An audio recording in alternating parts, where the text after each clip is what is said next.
మొన్న software developer, ఈ రోజు లేడీస్ టైలర్. ప్రొఫెషన్ ఏదైనా, బొటిక్ ఎవరిదైనా, ప్లేస్ ఏదైనా మాకు సంబంధం లేదు. మా ఫ్లో మాదే. దశావతారంలో కమల్ హాసన్ లాగా, కిక్ మూవీలో రవితేజ లాగా మేము ప్రొఫెషన్ ని వీక్లీ వన్స్ చేంజ్ చేస్తూ ఉంటాము. ఈ మధ్య అవుట్ఫిట్ ఫ్రమ్ స్క్రాచ్ ఐడియాస్ బాగా ఫామ్ లో ఉన్నాయి కదా. దగ్గర ఏదైనా స్క్రాచ్ మెటీరియల్ ఉంటే మా డిజైనర్ కి పంపొచ్చు. అయితే ఆ స్క్రాచ్ మెటీరియల్ నుంచి అవుట్ఫిట్ ఎట్లా టర్న్ అవుట్ అవుతుంది అనేది మాత్రం మేము గ్యారంటీ ఇవ్వలేం.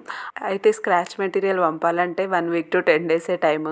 మళ్ళీ మేము ప్రొఫెషన్ చేంజ్ చేసేసుకుంటాము. తర్వాత మీరు రిగ్రెట్ ఫీల్ అయితే మాకు సంబంధం లేదు. Jokes part. ఇక్కడ చూపిస్తున్నాం కదా వైట్ కలర్ది అవుట్ఫిట్, పాండా ప్రింట్ వచ్చి. యాక్చువల్లీ అది శారీ నా సిస్టర్ ఇన్ లా అనూష మీషోలో తీసుకుంది. 300 ఆ రేంజ్ లో పడింది. అండ్ ఫ్రాక్ కూడా బాగా టర్న్ అవుట్ అయింది. ఈ మధ్య మోస్ట్ ఆఫ్ ది పీపుల్ ఎవరి డ్రెస్ వాళ్ళు ఓన్ గా డిజైన్ చేసుకోవడానికి ట్రై చేస్తున్నారు కదా. మంచి విషయమే, ఎందుకంటే మన దగ్గర ఉన్న డ్రెస్ ఇంకొకరి దగ్గర ఉండదు, అట్లీస్ట్ ఆ మోడల్లో ఉండదు. అండ్ ఇదే నేను చెప్పిన dress. Thank you for watching.